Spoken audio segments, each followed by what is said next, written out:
கடந்த 24 மணி நேரத்தில் கடலோர மாவட்டங்களில் ஒரு சில இடங்களிலும் உள் மாவட்டங்களில் அநேக இடங்களிலும் மழை பெய்துள்ளது. அதிகபட்சமாக கோவை மாவட்டம் மாக்கினாம்பட்டியில் 12 சென்டிமீட்டர் மழை பதிவாகியுள்ளது. கடந்த 24 மணி நேரத்தில் 7 இடங்களில் கனமழை பெய்துள்ளது. தற்பொழுது மத்திய கிழக்கு அரபிக்கடல் பகுதியில் வலுவான குறைந்த காற்றழுத்த தாழ்வு பகுதி நிலவுகிறது. மேலும் வங்கக்கடல் பகுதியில் வளிமண்டல கீழடுக்கு சுழற்சி நிலவுகிறது. இந்த 2 வானிலை நிகழ்வின் காரணமாக அடுத்து வரும் ஒரு வார காலத்திற்கு தமிழகம், புதுவை, காரைக்கால் பகுதிகளில் பரவலாக மிதமான மழை பெய்யக்கூடும். கனமழை பொறுத்தவரையில் அடுத்து வரும் 24 மணி நேரத்திற்கு திருவண்ணாமலை, கள்ளக்குறிச்சி, நாமக்கல், கரூர், திருச்சி உள்ளிட்ட வட உள் மாவட்டங்களில் ஓரிரு இடங்களில் கனமழை பெய்யக்கூடும். நாளை மேற்கு தொடர்ச்சி மலை மாவட்டங்கள் மற்றும் அதனை ஒட்டியுள்ள மாவட்டங்களில் ஓரிரு இடங்களில் கனமழைக்கான வாய்ப்பு உள்ளது.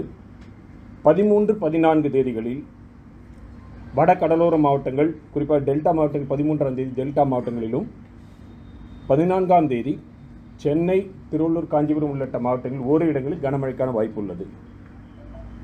தற்போது நிலவரப்படி அரபிக்கடலில் இருக்கின்ற காற்றழுத்த தாழ்வு பகுதியானது காற்றழுத்த தாழ்வு மண்டலமாக வலுப்பெறுவதற்கான அடுத்து வரும் 2-3 தினங்களில் காற்றழுத்த தாழ்வு மண்டலமாக வலுப்பெறுவதற்கான வாய்ப்பு உள்ளது. இதுதான் சிச்சுவேஷன். ஓகே, சென்னை மற்றும் புறநகர் பொறுத்த வரைக்கும் மழை இருக்கும். அடுத்து இந்த ஒரு வார காலகட்டத்துக்கு மழை இருக்கும், மிதமான மழை இருக்கும். 14 தேதியில் நம்ம கனமழையை எதிர்பார்க்கிறோம். அரபிக்கடலில் ஒரு சிஸ்டமும் பேயில் இப்போ வளிமண்டல மேலடுக்கு சுழற்சி இருக்குது. அடுத்து 12ஆம் தேதி மற்றும் ஒரு வளிமண்டல மேலடுக்கு சுழற்சி உருவாவதற்கான சாதகமான சூழல் நிலவுகிறது. இந்த 2 சிஸ்டத்துக்கு காரணமாக நமக்கு இப்போ மழை அடுத்து வருகின்ற 5 தினங்களுக்கு தொடரக்கூடிய.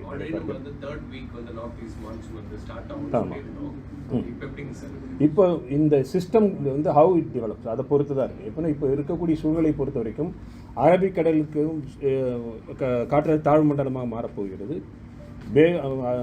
வங்கக்கடல் பகுதியிலும் வளிமண்டல மேலே இருக்க சுழற்சி இருக்கும். இந்த இதை பார்த்து மானிட்டர் பண்ணிட்டு விட்டார் சிச்சுவேஷன். தேங்க்யூ. இல்லை இப்போ எப்படின்னா சிஸ்டம் 2 சிஸ்டம் ஃபார்ம் ஆகிருக்கு. மழை நல்லா நடந்துட்டு இருக்கிறதுனால லெட்டஸ் வெயிட் அண்ட் சீ. காற்று காற்றுடைய திசை மாற்றம் நிகழக்கூடிய, அதாவது வடமேற்கு இந்தியாவிலிருந்து தென்மேற்கு பருவமழை விலகி வந்துக்கிட்டே இருக்குது.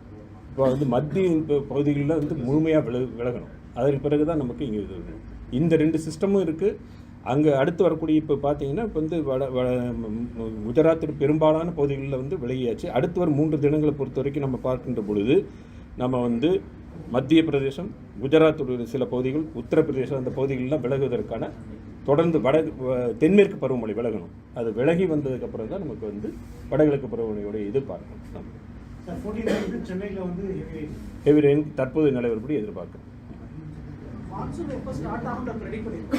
அதை தான் இப்போ சொல்லிட்டு இருக்கோம். அதான் மான்சூனுடைய ஸ்டார்டிங் டிபெண்ட்ஸ் அப்பான் இந்த அரபிக்கடல் இருக்கிற சிஸ்டம், பேல இருக்கக்கூடிய சிஸ்டம். அரபிக்கடல் பே சிஸ்டம் இருக்குது. தென்மேற்கு பருவமழை விலகிட்டு இருக்கு. தென்மேற்கு பருவமழையை பொதுவாக பார்க்கும்போது 15 டிகிரி வரைக்கும் விலகணும்.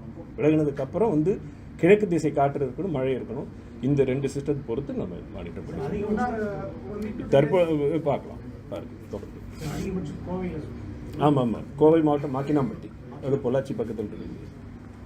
அதாவது கடலோர மாவட்டங்களில் ஒரு சில இடங்களிலும் உள் மாவட்டங்களில் அநேக இடங்களிலும் மழை பெய்துள்ளது. அதிகபட்சமாக கோவை மாவட்டம் மாக்கினாம்பட்டியில் 12 சென்டிமீட்டர் மழை பதிவாகியுள்ளது. கடந்த 24 மணி நேரத்தில் 7 இடங்களில் கனமழை பெய்துள்ளது. தற்பொழுது அரபிக்கடல் பகுதியில் வலுவான குறைந்த காற்றழுத்த தாழ்வு பகுதி மத்திய கிழக்கு அரபிக்கடல் பகுதியில் நிலவுகிறது. மேலும் வங்கக்கடல் பகுதியில் வளிமண்டல கீழடுக்கு சுழற்சி நிலவுகிறது. இந்த 2 வானிலை நிகழ்வின் காரணமாக அடுத்து வரும் 7 தினங்களுக்கு தமிழகம், புதுவை, காரைக்கால் பகுதிகளில் பரவலாக மிதமான மழை பெய்யக்கூடும். கனமழை பொறுத்தவரையில் ஒவ்வொரு நாளுக்கும் நம்ம சொல்லிடுவோம். கனமழை பொறுத்தவரையில் நாளை பார்க்கின்ற பொழுது உள் மாவட்டங்களிலும் மேற்கு தொடர்ச்சி மலை உள்ள மாவட்டங்களிலும் மழை பெய்யக்கூடும். ஒரு இடங்கள் கனமழை பெய்யும். 13, 14 தேதிகளில் வட கடலோர மாவட்டங்கள், குறிப்பாக வட கடலோர மாவட்டங்களில் டெல்டா மாவட்டங்கள் 13ஆம் தேதி, 14ஆம் தேதி நமக்கு சென்னை, திருவள்ளூர், காஞ்சிபுரம் மாவட்டங்களில் வாய்ப்பு இருக்குது தற்பொழுது நிலவரப்படி. இந்த 2 சிஸ்டம் டெவலப்மெண்ட் அந்த இன்ட்ராக்ஷனை பொறுத்து அடுத்த நிறைய மாற்றம் இருந்தால் தெரியும்.